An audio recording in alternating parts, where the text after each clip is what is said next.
In case you're new here, I am Miss Mark. I draw comics, and I bought a new brush pen.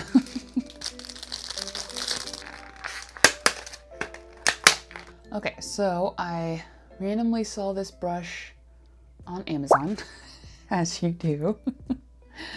And Amazon was like, Hey, if you like brush pens, you might like this one. So I was like, okay.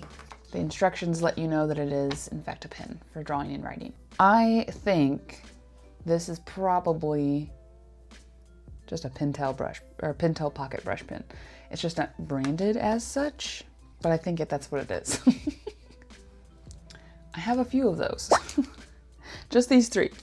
These are all Pentel pocket brush pens, and I think that's exactly what this is.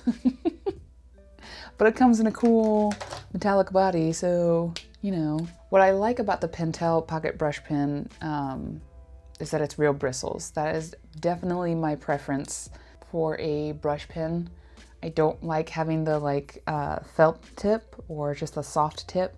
I really, really like the real bristles. I just dipped it in a bit of water. Yep. So it is, it is the same thing that I already own. And I'm not even mad about it. Like, I kind of knew looking at it even online, even though it didn't say pocket brush pen, I was like, this is a pocket brush pen. I like them. It's in a cute color. That's all that matters, really, isn't it? Isn't it?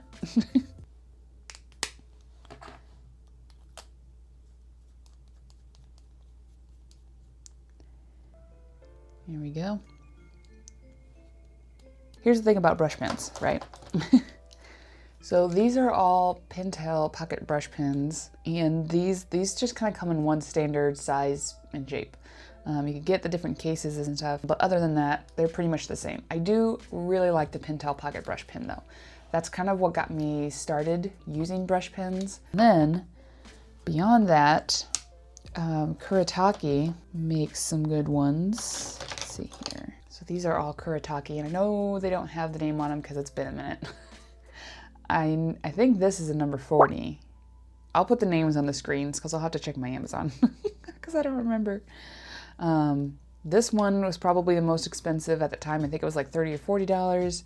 And then this is my most recent purchase, which I do really like this one because it has this casing is metal, it just feels nice. I got this guy, which is real bristles. Refillable is also huge because if you draw as many comic pages as I do, you go through pens, you use them up, and cartridges are cheaper. And then I've got this one by Kaime, which I also really like. It's got a really nice feel to it. I think it's plastic, but it feels really nice. And this is like a bit skinnier than the others. So it's a nice addition to my collection for a little bit more delicate mark making. Yeah, there's a little bit. Okay, we're getting there. So anyway, this is my brush pen collection. These are all the same. I would say the two that I find myself reaching for the most recently are these two. I just thought I'd show you guys. So I like Kuretake, this Kaime pen, and then these are all Pentel pocket brush pens. So there you go. Oh, we're getting somewhere. Look at that. So today, to test out my new brush pen, I've got this drawing here. This is technically a comic panel. This is something I drew for my comic in development, Paladad. These are two of the main characters, and I've had this sketch sitting around for like a super long time, and I just decided, you know what, I'm gonna ink it, because why not? Now my concern is, I did pencil this a long time ago, and sometimes it just seems like paper that has been out, exposed, used, all that kind of stuff, doesn't handle ink as well as paper that has been like properly enclosed. So I'm a little nervous about that, but let's just hope for the best.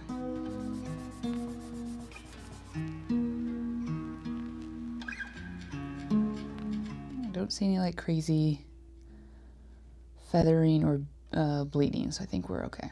That's good. Originally, I had penciled whole bunch of illustrations that I thought I would use in Inktober of this year. I like the idea of working on this at a nice relaxed pace instead of the kind of crazy pace of Inktober with inking every day. What I could do, though, is wait until Inktober to post the finished illustrations, which I think is kind of cheating. To like get all the drawings done ahead of time and then just post them. But I don't know. And I say cheating, I don't necessarily mean in a bad way. I think the thing that mainly concerns me is if I draw these at my own pace, but then I post every day in Inktober, I don't want people to look at that and think that I'm inking every day in Inktober if I'm not, you know? I don't like the idea of creating the impression of inking every day if I'm not actually doing it. In other words, I'm thinking way too hard about Inktober. And as I'm filming this, it is mid-June, so, you know, just slightly ahead of schedule. The original Paladad that I drew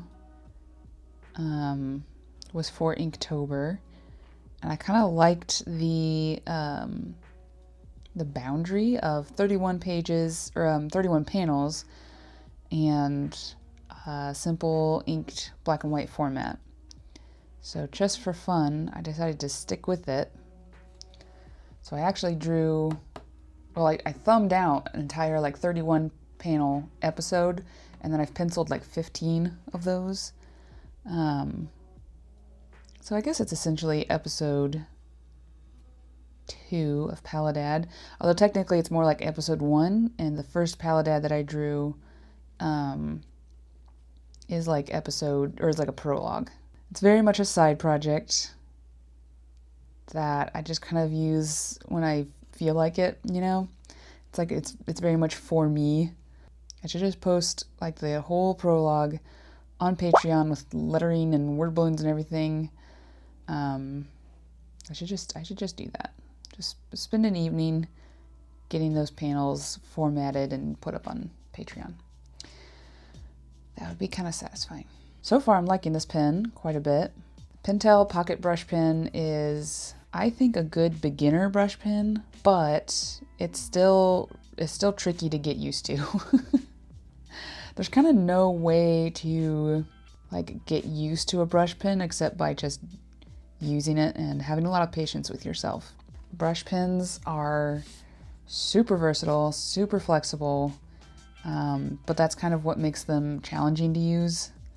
It's because they can make a variety of marks. They do. They do make a variety, and it takes a while to get control of that. All right, moving on to the big brother here. I think one thing that really drew me to brush pens is actually not it's not their versatility. It was actually because when I use fine liners and even like dip pens, I press really hard and it is not good for my wrist to press that hard. So yeah, just regular pens and stuff.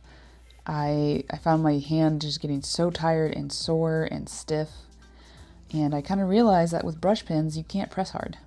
I mean, you can, but don't do that. With brush pens, the whole point is sort of a lighter, more delicate, controlled touch. And I basically picked it because I needed to force myself to draw more lightly for the sake of my wrist. And yeah, that is the main reason I took up brush pens. I have in the past painted with, or inked, with actual brushes before, which I do enjoy, but I don't like having to clean brushes or maintain them. It just feels like the bristles, I don't take good enough care of actual brushes for the bristles to last and be any good. I like actual brushes as well, but brush pens are just so convenient. I'm not super thrilled with the way his hair's coming out, but we're going to keep going. So in this, I guess we'll call it an episode. In this episode of Paladad, this is a bit more focused on these two boys. As the main characters, their life is pretty terrible. They're struggling. They're orphans because they're the main characters. So it's kind of just setting up where their life has been so far before the other main character, Tristan, shows up. So it's actually kind of a depressing episode for the most part. I actually, like, even as I was doing the thumbnails for it, I was like, man, whose idea was it to make terrible things happen to these two kids? And then I was like, oh yeah, me. That was my idea. What's kind of funny about Paladad, there's part of me that actually sort of thinks that Paladad has the greatest potential to be successful as a webcomic. I don't mean that it's like my most impressive idea or the most original idea or anything like that. I just think that it actually has a really good balance of what is like heartwarming story elements and comedy. And I just feel like it's an example of like not overthinking what people would like to read. And there's just part of me that sort of suspects it has I don't know, just I feel like it would reach the largest audience. Out of everything that I've ever like written or had a concept for, it's not the most inspiring to me. I don't just like itch to work on it the way I do Daisy and Eleanor and Sugar Serpent. There's just part of me that's like, I bet if I actually drew this, it would do really well. I don't really know what I'm basing that on, but that is something that I think about quite a lot, is that Paladad it's kind of like writing a sitcom maybe, where it's like, it's not the most brilliant show, but everybody likes sitcoms. Kinda, I don't know. I'm actually kind of impressed that this is like being so delicate, this pen. I wonder if it's technically smaller than my other brush pens, the Pentel pocket brush pens. It didn't look smaller, but I feel like it sure is doing a great job. All right, now we gotta do his face. See a little bit of feathering there. I'm guessing it's because when I was drawing this, it probably took me a couple tries to get the face right. Because if you do a lot of erasing, it kind of like ruins the integrity of the paper. And you get like blurry lines or feathering or something like that when you go in with ink. But I think it's okay. I think it'll look fine. It was kind of interesting like designing these two, because I haven't had the opportunity in my comics so far where I need to draw two children of two different ages and have them like kind of look their ages. Usually I feel like when I draw kids, it's just like there's children and there's adults, and I don't need to worry about specific ages. But these, I was like, I need him to look like he's the older one and he's the younger one, but I also want them to look related. So it was an interesting challenge. I'd probably have to practice drawing them some more to draw more comic panels. Do I want to make them black, or would I like leave them to potentially color them or tone them? We're gonna make them black. For the first Paladad episode that I drew, my rule was like, so it was an Inktober project, so I just did it with ink, so I kind of, heavily used black instead of leaving things to be toned or colored later. So I think I'll stick with that for this series. Is this going to be a series? It might be. I like inking the most of the comic making process. And I have a bunch of these already penciled, so that might just be my gift to myself, allowing myself to just ink to my little heart's content.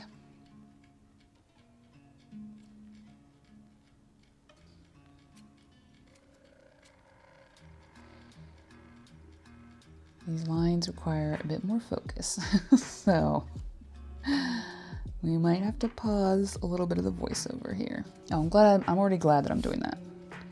This was looking a little bit boring. Kind of learned with patterns like plaid or stripes or whatever, if you actually draw every detail of it, it kind of comes out a little bit too intense. So I like leaving some areas like this. It just kind of implies like some shape to it, like just a little bit of curve to have the lines sort of disappear there where like the quote-unquote light is hitting. That's the theory anyway. A lot of times us artists have theories about what will look good, and we're wrong. But I do think I like the way it looks, so don't think I quite made these the right distance apart, but that's okay. You guys will know what I mean. It's the impression of plaid that counts. Right? Right? I don't know about that one, but you know what? We're gonna move on. A little bit of texture or something here to these backpack straps. Which I don't know if they really look like backpack straps because my development department, my research and development department did not research backpack straps when we designed this. So researching reference photos is honestly one of my weaknesses. I don't do it ever.